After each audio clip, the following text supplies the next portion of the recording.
Good morning to everyone. आप सभी लोगों का स्वागत है मेरे अपने चैनल यूमेटेबल एजुकेशन पर। तो आज हम बात करेंगे अपने सोशल साइंस के जो हमारा चौथा पार्ट है सोशल साइंस का, इकोनॉमिक्स। तो इस सेगमेंट में हम इकोनॉमिक्स के पहले लेसन विकास को लेके आए हैं। विकास के बारे में जितने भी इंपॉर्टेंट क्वेश्चन आपके बोर्ड एग्जाम में बन सकते हैं उन सभी के बारे में यहाँ पे डिस्कस किया जाएगा। ये क्वेश्चन मैं आप लोगों को लिखे लिखा इसलिए बता रहा हूँ जितने भी इंपॉर्टेंट है कि आप लोगों को तरीका भी पता चल जाए, क्वेश्चन का आंसर क्या लिखना है, इसके लिए आपको भटकना भी ना पड़े, यहीं से सब चीज़ें आपको प्रोवाइड हो जाए। तो हम सबसे पहले बात करेंगे बहुविकल्पी प्रश्नों की, जो कि 1 नंबर में आपके एग्जाम में पूछे जाते हैं। तो हमारा जो पहला प्रश्न है उसके बारे में हम बात करेंगे। हमारा पहला प्रश्न है, देश की प्रति व्यक्ति आय उसकी गणना करके निकाली जा सकती है। तो देश के प्रति व्यक्ति की आय किस चीज़ की गणना करके निकाली जा सकती है? तो ये हमारा कैसे निकाली जा सकती है, ये हमारा कैसे निकाली जाती है? देश की कुल जनसंख्या में राष्ट्रीय आय को विभाजित कर दिया जाता है। जो देश की हमारी पूरी जनसंख्या होती है और जो हमारी देश की राष्ट्रीय आय होती है उसको भाग दे दिया जाता है और हमारी जो प्रति व्यक्ति आय है वो निकल आती है। तो क्वेश्चन नंबर 2 की बात करेंगे। उत्तर प्रदेश की केरल का शिशु मृत्यु दर कम क्यों है? तो केरल में जो शिशुओं की हत्या है उनकी मृत्यु है, हत्या नहीं, तो वो कम क्यों है? तो वो इसलिए कम है क्योंकि वहाँ की जो मूल स्वास्थ्य की सुविधाएं हैं और शिक्षा स्वास्थ्य से संबंधी, क्योंकि डॉक्टर तो सभी होते हैं लेकिन एक डॉक्टर होता है, आप जाएंगे केवल आपको दवा दे देगा, आपसे उसका कोई मतलब नहीं होता है। लेकिन एक होता है, आप जाएंगे, आपसे अच्छे से बात करेगा, पूछेगा, आपको अपनेपन का एहसास कराएगा। तो 2 टाइप से। तो इसी प्रकार स्वास्थ्य सुविधाओं का प्रावधान, तो मूल स्वास्थ्य सुविधाओं के प्रावधान के कारण यहाँ पे शिशु मृत्यु दर कम है। क्वेश्चन नंबर 3 की बात करेंगे, शिशु मृत्यु दर क्या सूचित करता है? तो क्वेश्चन नंबर 3 हमारा कह रहा है कि शिशु जो मृत्यु दर है वो क्या बताता है, क्या इन्फॉर्मेशन देता है? तो शिशु मृत्यु दर हमें बताता है कि किसी वर्ष में 1000 जीवित बच्चों में से 1 वर्ष की आयु से पहले मर जाने वाले बच्चों का क्या अनुपात है, उनकी कितनी संख्या है, इसको शिशु मृत्यु दर बताता है। क्वेश्चन नंबर 4 की बात करेंगे, भारत के किस राज्य में शिशु मृत्यु दर सबसे कम है? तो भारत के किस राज्य में, अभी मैंने बात की है केरल में शिशु मृत्यु दर सबसे कम है क्योंकि वहाँ की जो स्वास्थ्य की बुनियादी सुविधाएं हैं वो बहुत ही अच्छी दी गई हैं। क्वेश्चन नंबर 5 की बात करेंगे, नेपाल के निम्नलिखित पड़ोसी देशों में से किसका मानव विकास सूचकांक भारत से अधिक है? तो नेपाल के जो पड़ोसी देश हैं किसका भारत से अधिक मानव विकास, यानी वहाँ के मानव भारत से अधिक विकसित हैं, तो ये किसका है? श्रीलंका का। वहाँ के मानव का विकास भारत से अधिक है। क्वेश्चन नंबर 6 की बात करेंगे, हमारे समाज में विभिन्न वर्गों के विकास के लक्ष्य के द्वारा प्राप्त किए जा सकते हैं। तो हमारे समाज के जो विभिन्न वर्गों के विकास के लक्ष्य हैं, यानी विभिन्न क्षेत्रों में विकास कैसे किया जाए, इसको हम कैसे प्राप्त कर सकते हैं? लोकतांत्रिक राजनैतिक प्रक्रिया द्वारा। सत्ता जो है वही इन सब चीज़ों को सुचारू रूप से स्वचालित कर सकती है और अपने सभी लक्ष्यों को वो प्राप्त कर सकती है। क्वेश्चन नंबर 7 की बात करेंगे, जीडीपी का अर्थ क्या है? तो जीडीपी का अर्थ क्या होता है? सकल घरेलू उत्पाद। क्या होता है? सकल घरेलू उत्पाद। उसके बाद क्वेश्चन नंबर 8 की बात करेंगे, देशों के विकास की तुलना करने का सबसे महत्वपूर्ण आधार क्या है? तो अगर हम किसी देश के विकास की तुलना मतलब ये नापेंगे कि कौन सा देश कितने ऊंचे विकसित हो रहा है, तो ये हम औसत आय के द्वारा ही बता सकते हैं, ऐसे नहीं बता सकते हैं। क्वेश्चन नंबर 9 की बात करेंगे, किसी देश की राष्ट्रीय आय को उसकी कुल जनसंख्या से भाग देने पर निम्नलिखित में से क्या प्राप्त होता है? तो जब किसी देश की राष्ट्रीय आय को हम उसकी कुल जनसंख्या से भाग देंगे, जैसा मैंने आपको बताया था, तो प्रति व्यक्ति आय की, देश के प्रति व्यक्ति की आय क्या है ये हमें पता चल जाएगा जब देश की कुल जनसंख्या से देश की राष्ट्रीय आय को हम क्या देंगे? भाग देंगे। क्वेश्चन नंबर 10 की बात करेंगे, किसी देश के विकास को प्रायः निम्नलिखित में से किस आधार पर निर्धारित किया जा सकता है?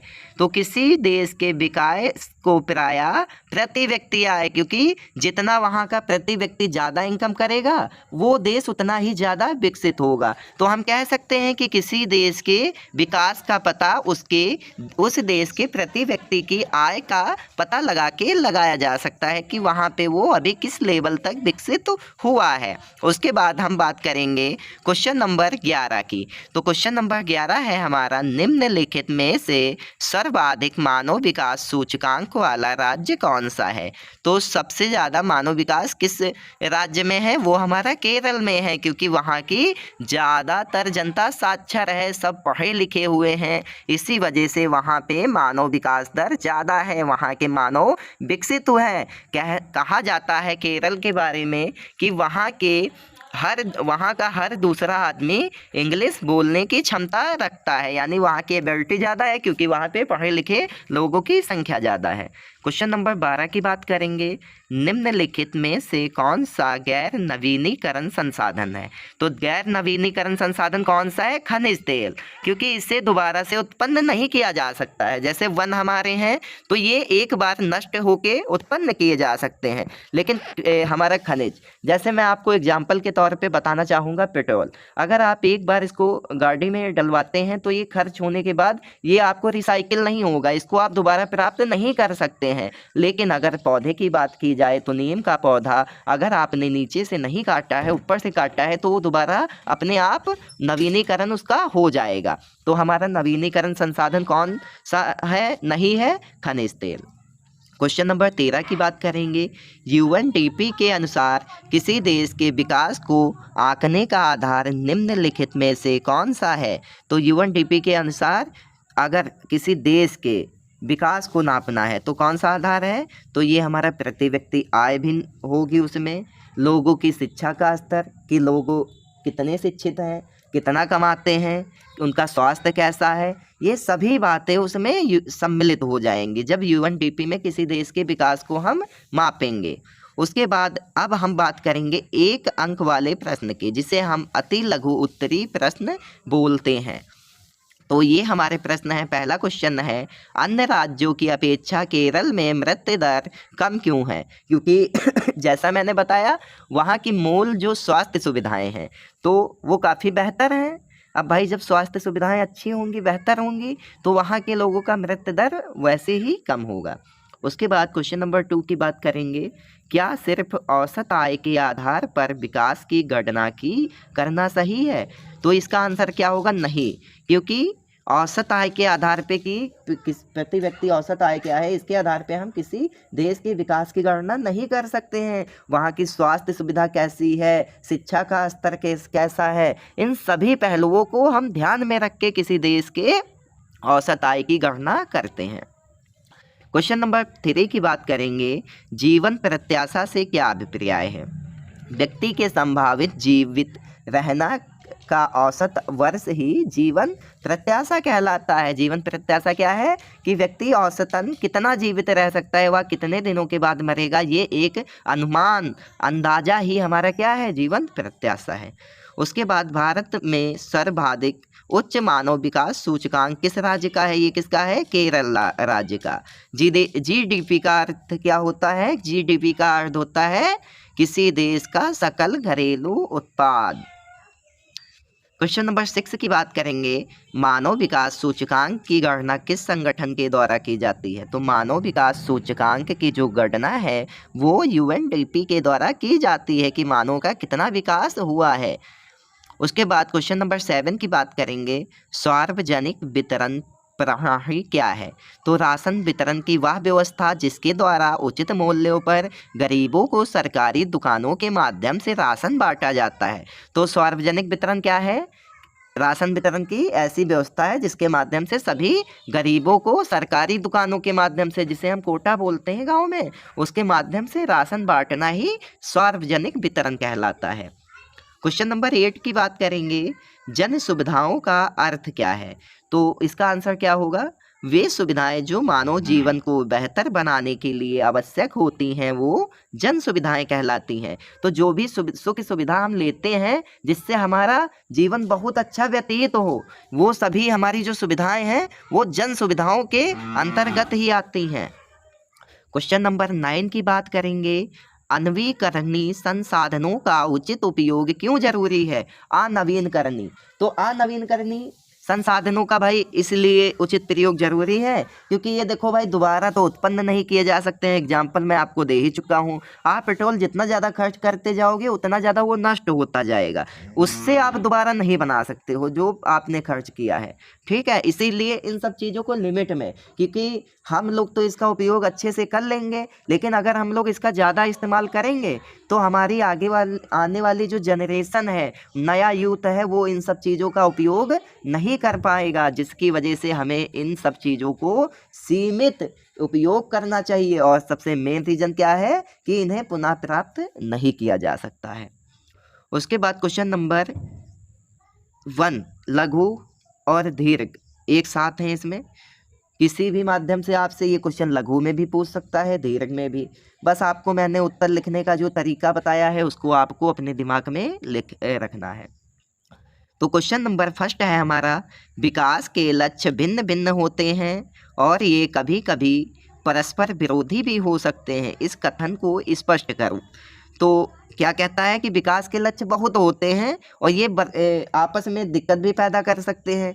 तो इसके बारे में मतलब आपको एक अच्छा सा नोट बना के उनको समझाना है कि आखिर ऐसा क्यों है, उनको साफ साफ शब्दों में बताना है कि ये पहली आखिर है क्या। तो आंसर हमारा क्या लिखा हुआ है, प्रत्येक व्यक्ति या समूह के विकास के लक्ष्य भिन्न भिन्न हो सकते हैं और कई बार इनकी प्रकृति परस्पर विपरीत भी हो सकती है।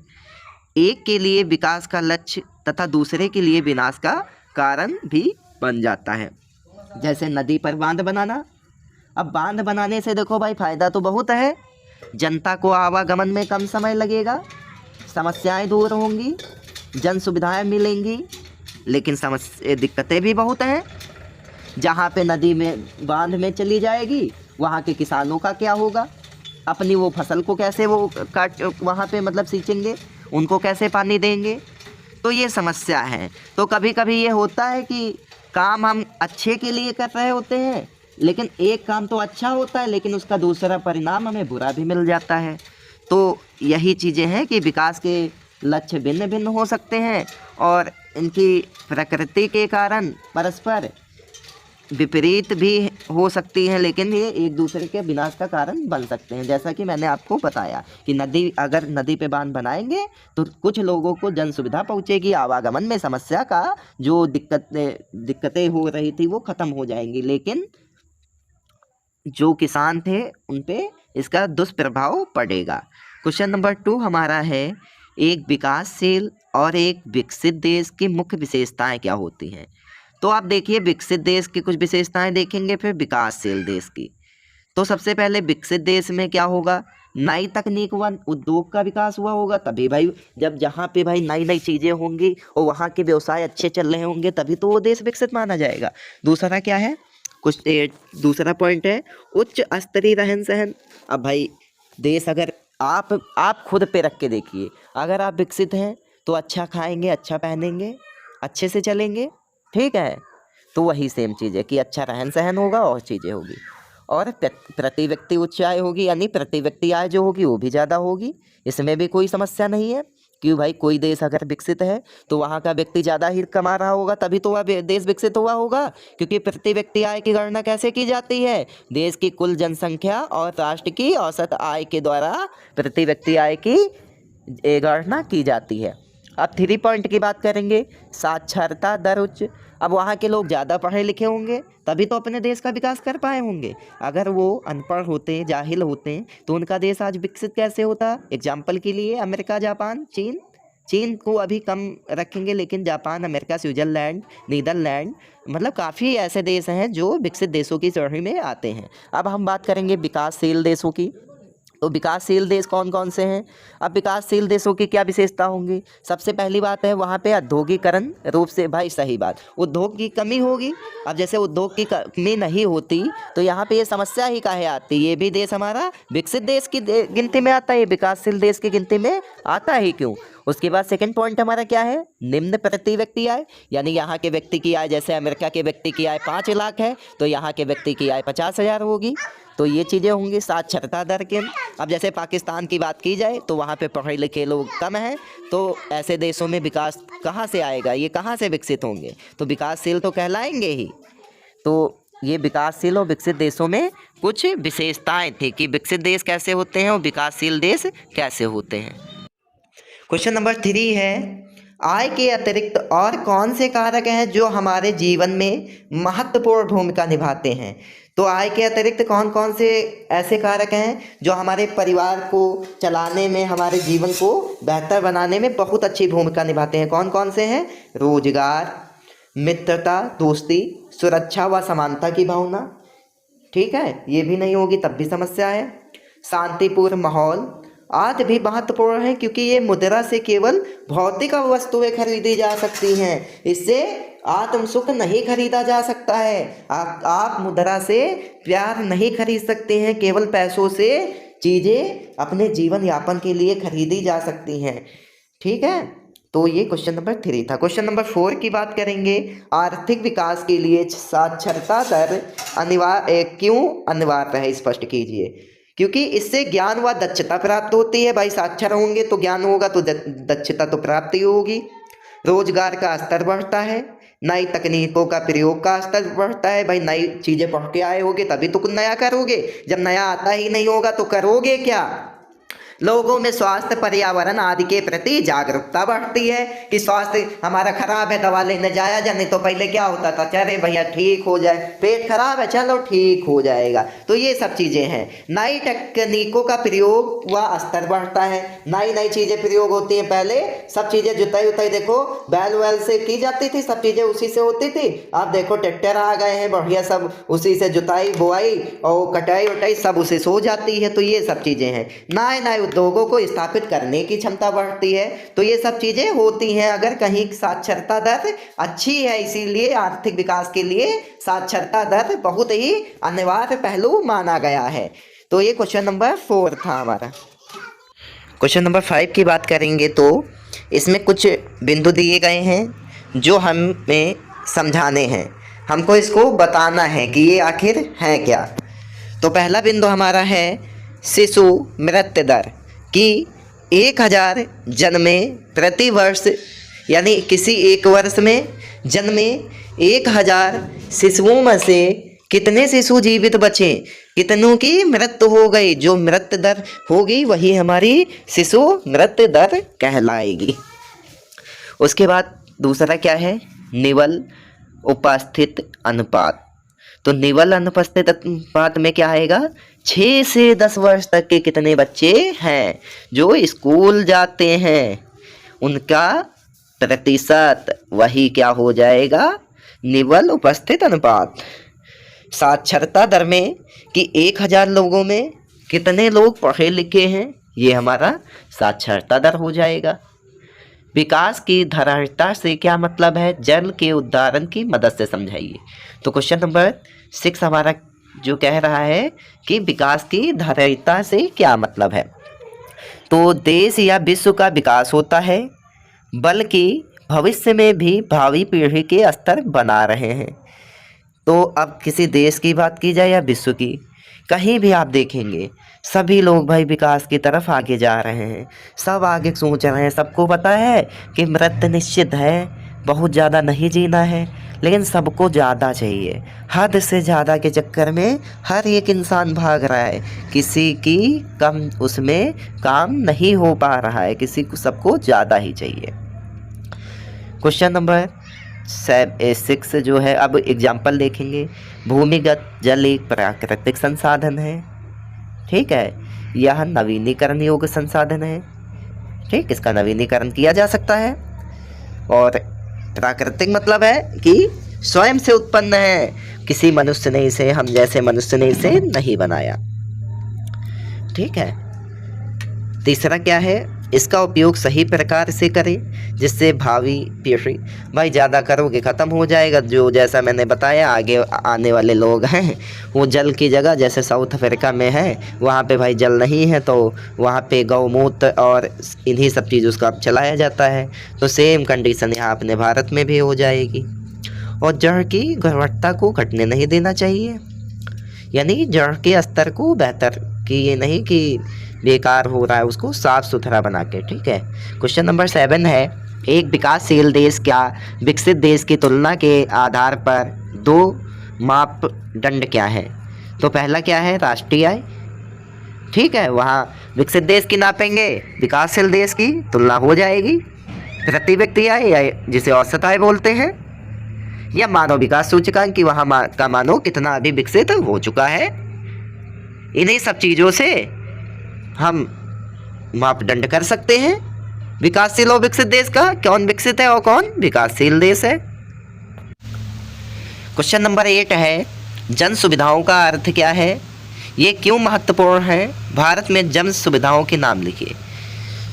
तो सार्वजनिक जन सुविधाएं, ये सुविधाएं जो मानव जीवन को बेहतर बनाने के लिए। तो जन सुविधा क्या है, जो मानव जीवन को बेहतर बनाए, वही हमारी जन सुविधा है। सरकार द्वारा सुविधाएं, वही मतलब सुविधाएं और सेवा, तो उसे ही हम क्या बोलेंगे, जन सुविधा। आवश्यक क्यों है, जीवन विकास के लिए आवश्यक हैं। ये सुविधाएं सेवाएं सरकार द्वारा उपलब्ध कराई जाती हैं। रक्षा, अस्पताल, गली की लाइट, पुलिस, विश्वविद्यालय, प्रदूषण मुक्त वातावरण, परिवहन, संक्रामक बीमारियों से बचाओ, ये सभी क्या हैं, जन सुविधाओं में आते हैं। ये जितनी भी चीज़ें मैंने आपको अभी बताई, ये सभी किस में आएंगे, जन सुविधाओं में आएंगे। तो ये हमारी कुछ जन सुविधाएं थी जो भारत में उपस्थित हैं, भारत में मिलती हैं। ठीक है। अब इसके बाद हम बात करेंगे क्वेश्चन नंबर 9 की, विकास क्या होता है, विकास के 2 पहलू क्या हैं। तो विकास क्या होता है, जीवन में प्रगति एवं सुधार को बतलाता है कि जीवन में हम कितना डेवलप कर लिए हैं, हम कितना आगे जा चुके हैं। ये चीज़ें जो बताएं वही क्या होंगी, विकास होगा। विकास के पहलू कौन से हैं? पहला है, अलग अलग लोगों के विकास के लक्ष्य भिन्न भिन्न हो सकते हैं। किसी को अपने वहाँ खेती करनी है तो उसको अपने खेत को उगाना है, किसी के दुकान है तो उसको अपनी दुकान को डेवलप करना है। ठीक है, एक विकास के लिए परंतु दूसरे विकास के लिए नहीं। उदाहरण, उद्योगपति बिजली पाने के लिए अधिक बांध चाहते हैं परंतु इससे किसानों के मकान व खेती की ज़मीन जलमग्न हो सकती है।